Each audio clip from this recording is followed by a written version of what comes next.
All right, guys, welcome back. Today we're going to do the sacrifices by REMENDER and MAX FIUMARA. I'm Dave McCaig.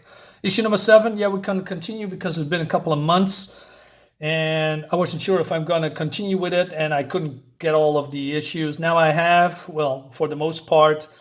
Yeah, let's dive in. So we have the daughter of, the sun god and the moon goddess. And the moon goddess is dead, and she is, I don't know, lost her powers because of what happened in the last issue, right? And she's now on the run. And because the goddess of moon is now dead, the tides, well, let's say it's not going well for the inhabitants of this planet, right? And they are being attacked by storms and floods. And the king is in panic. And he says, he left us to die. He's not coming. And so he wants to do something. Well, the other says, perhaps this is a test of faith. No. He says, then I fail it. He has ignored our prayers and left us to die.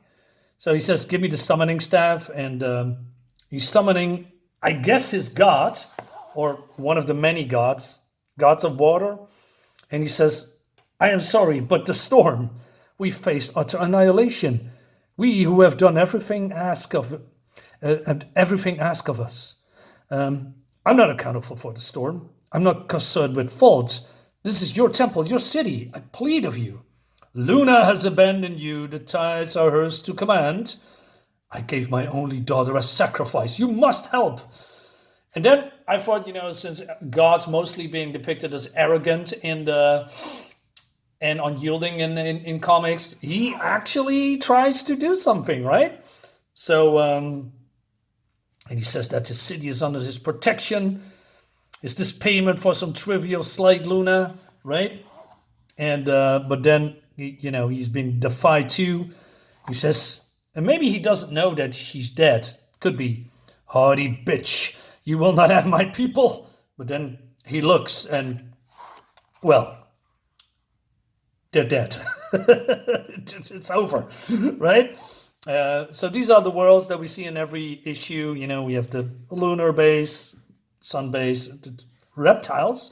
I haven't seen the reptiles and bird? So we mostly here at this, triangle, Earth, lunar, and the sun gods. And now the narrative speaks about, once upon a time, there was a beautiful princess who lived in a castle in the sun. She was the most special princess of all, the daughter of the sun and the moon. An unlikely union had left her with great power, along with the mother's melancholy and father's temper.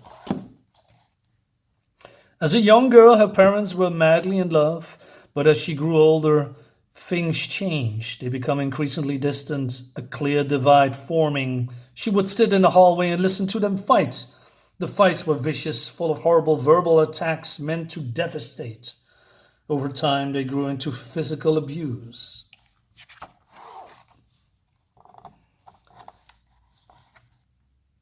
After one such fight, her mother came to her room, battered and weeping, to inform Soluna, that's this girl, that she would be leaving. Soluna held her mother and pled with her to stay.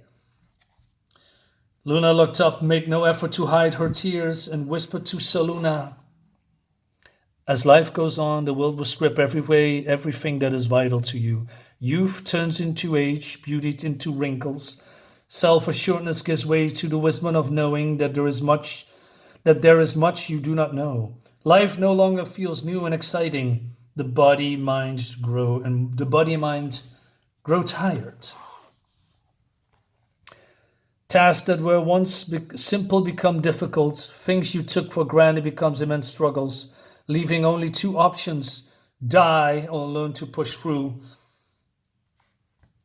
And in doing so, learn that you are capable of things that once seems unimaginable.